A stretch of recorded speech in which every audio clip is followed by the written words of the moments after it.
4월 21일 목요일 매일 성경 묵상을 시작합니다. 오늘 함께 나눌 말씀은 요한복음 21장 15절에서 마지막 25절까지의 말씀입니다. 요한복음 21장 15절에서 25절 말씀을 제가 봉독합니다.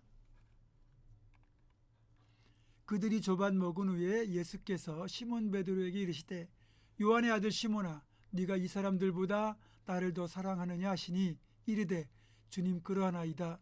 내가 주님을 사랑하는 줄 주님께서 아시나이다. 이르시되 내 어린 양을 먹이라 하시고 또 두 번째 이르시되 요한의 아들 시몬아 네가 나를 사랑하느냐 하시니 이르되 주님 그러하나이다. 내가 주님을 사랑하는 줄 주님께서 아시나이다. 이르시되 내 양을 치라 하시고 세 번째 이르시되 요한의 아들 시몬아 네가 나를 사랑하느냐 하시니 주께서 세 번째 네가 나를 사랑하느냐 하심으로 베드로가 근심하여 이르되 주님 모든 것을 아시오매 내가 주님을 사랑하는 줄을 주님께서 아시나이다. 예수께서 이르시되 내 양을 먹이라. 내가 진실로 진실로 내게 이르노니 네가 젊어서는 스스로 띠뛰고 원하는 곳으로 다녔거니와 늙어서는 네 팔을 벌리리니 남이 네게 띠띠우고 원하지 아니하는 곳으로 데려가리라. 이 말씀을 하심은 베드로가 어떠한 죽음으로 하나님께 영광을 돌릴 것을 가리키심이러라. 이 말씀을 하시고 베드로에게 이르시되 나를 따르라 하시니 베드로가 돌이켜 예수께서 사랑하시는 그 제자가 따르는 것을 보니 그는 만찬석에서 예수의 품에 의지하여 주님을 파는 자가 누구오니까 묻던 자더라. 이에 베드로가 그를 보고 예수께 여짜오되 주님 이 사람은 어떻게 되겠사옵나이까. 예수께서 이르시되 내가 올 때까지 그를 머물게 하고자 할지라도 네게 무슨 상관이냐. 너는 나를 따르라 하시더라. 이 말씀이 형제들에게 나가서 그 제자는 죽지 아니하겠다 하였으나 예수의 말씀은 그가 죽지 않겠다 하신 것이 아니라 내가 올 때까지 그를 머물게 하고자 할지라도 네게 무슨 상관이냐 하신 것이러라. 이 일들을 증언하고 이 일들을 기록한 제자가 이 사람이라. 우리는 그의 증언이 참된 줄 아노라. 예수께서 행하신 일이 이 외에도 많으니 만일 낱낱이 기록된다면 이 세상이라도 이 기록된 책을 두기에 부족할 줄 아노라. 아멘. 드디어 요한복음 마지막 부분입니다. 이 요한복음 마지막 장에는 부활 후에 이제 제자들의 회복을 위해 갈릴리 바닷가로 친히 찾아오신 주님, 그분의 발걸음과 손길에 담겨 있는 사랑을 확인할 수 있습니다. 주님은 밤새도록 그물질을 하느라 추위와 허기에 지친 제자들을 위하여 모닥불을 준비하시고 떡과 고기를 굽고 계셨습니다. 회복의 사역에 가장 먼저 필요한 것이 다름 아닌 허기와 추위의 해결이었음을 잘 알고 계셨던 거지요. 주님은 입이 열려야 마음이 열린다는 사실을 알고 계셨고 그래서 춥고 배고프고 지친 제자들에게 따뜻한 모닥불과 음식을 준비하여 회복을 위한 최고의 배려를 해주셨습니다. 이 모습에서 우리는 추운 겨울날 밖에서 떨며 돌아오는 배고픈 자식들을 위하여 따뜻한 밥과 아랫목을 준비하는 어머니 같은 마음이 주님에게서 느껴집니다. 옛날 어렵게 살던 시절 어느 추운 겨울날이었습니다. 거지 아이 하나가 길바닥에 쪼그리고 앉아서 추위에 떨고 있었습니다. 워낙 추운 날씨라서 지나다니는 사람도 거의 없었습니다. 게다가 제대로 먹질 못해서 몸이 피쩍 말라 있었습니다. 그때 어떤 아주머니 한 분이 지나가다가 그 아이를 보고는 반강제적으로 그 아이를 끌고 가까운 식당으로 갔습니다. 아주머니는 그 식당에서 따뜻한 국밥을 하나 시켜주었습니다. 아이는 그렇게 맛있는 음식은 처음 먹어본다는 모습으로 한참을 먹다가 조금은 부끄러운 듯이 고개를 들어 앞에 앉아있는 이 아주머니를 쳐다보면서 이렇게 물어보았습니다. 아줌마는 하나님과 친척이죠? 아줌마는 그 소리를 듣고 미소를 띠면서 이렇게 대답했습니다.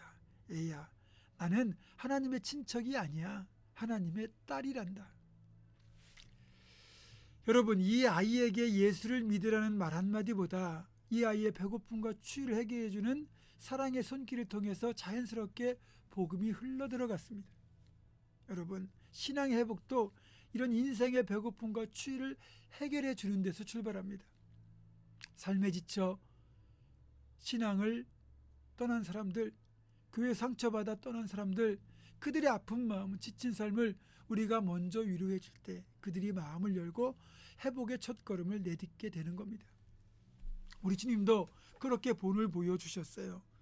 제자들의 회복을 위하여 몸소 갈릴리 바다로 찾아가시고, 그리고 허기진 제자들을 위하여 그렇게 먹을 것을 준비하시고 모닥불을 피워놓으심으로 그들의 마음을 여셨고 그들을 따뜻하게 위로하셨고 그들의 영적인 필요를 터치하셨습니다. 그래서 이날 아침 갈릴리 바닷가 해변에서는 조촐하나마 성찬식이 다시 거행되었습니다. 물론 마가의 다락방에서 가졌던 최후의 만찬만큼 넉넉하고 풍성한 음식은 없었지만, 그러나 마음만큼은 더 넉넉하고 풍성했습니다. 직접 구워놓은 생선과 그 떡을 주님이 제자들에게 나눠주시며 두렵고 부끄러운 상태로 차마 주님의 얼굴을 보지 못하는 제자들의 그 모든 수치와 과거를 씻어주셨고, 다시 한번 주님의 제자로 회복시켜주시는 성찬식이 거행된 겁니다. 아마 여러분이 성지 여행을 가시면 갈릴리 바다를 들르실 텐데, 그때는 배를 타고 갈릴리 바다 한가운데서 성찬식을 아마 할 겁니다. 이제 주님과 베드로 사이에 대화가 시작됩니다. 베드로야, 네가 날 사랑하느냐? 이 질문 앞에 전제되어 있는 네가 이 사람들보다 라는 말씀에 더 큰 의미가 있습니다.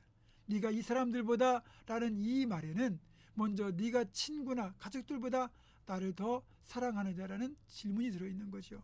또 이 말씀은 이 사람들이 날 사랑하는 그 사랑의 크기보다 베드로 너의 사랑이 더 큰 사랑이냐라는 뜻도 들어있습니다. 우리가 다른 건 몰라도 주님을 사랑하는 일에서만큼은 어느 누구에게도 뒤지지 말아야 됩니다. 그런 사랑을 가져야 됩니다. 그리고 3번씩이나 주님이 이 질문을 하셨던 건 가야바의 뜰에서 주님을 3번이나 부인했던 베드로의 그 부끄러운 과거를 완전히 씻어주기 위한 질문이기도 했습니다. 이 3번의 질문을 통하여 주님은 베드로가 지고 있던 짐을 완전히 벗겨주셨어요. 그래서 요한복음 21장을 읽는 이들마다 주님께서 베드로를 찾아오셔서 그의 사도직을 온전히 회복시켜 주셨음을 확인하게 되는 겁니다. 더 이상 베드로는 주님을 부인했던 배신자가 아니라 주님을 여전히 사랑하고, 그리고 주님이 다시 사명을 회복시켜준 그 베드로를 만나게 되는 거죠. 그리고 베드로는 결국 로마에서 거꾸로 십자가에 매달려 순교하는 것으로 주님의 용서에 화답합니다. 돌아보면 우리 역시 수없이 주님을 배신하고 부인했던 사람들입니다.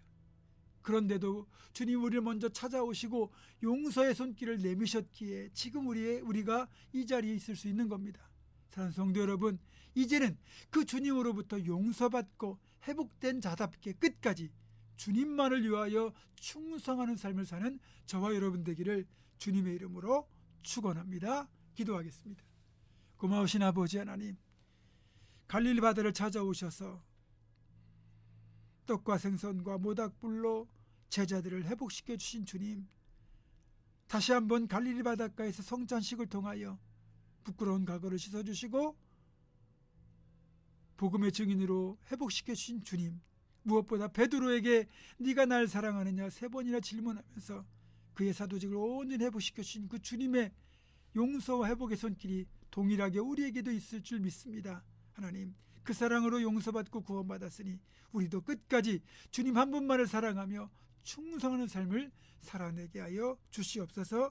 예수님의 이름으로 기도하옵고, 이제는 우리 주 예수 그리스도의 은혜와 하나님의 사랑과 성령의 교통하심이 우리를 회복시켜 주신 주님의 그 사랑에 응답하여 끝까지 주님만을 위해 살 것을 굳게 결단하는 사는 모든 성도들, 이들의 삶과 가정과 생업과 앞날과 우리 교회 위에 지금부터 영원토록 함께 하시옵기를 간절히 축원하옵나이다.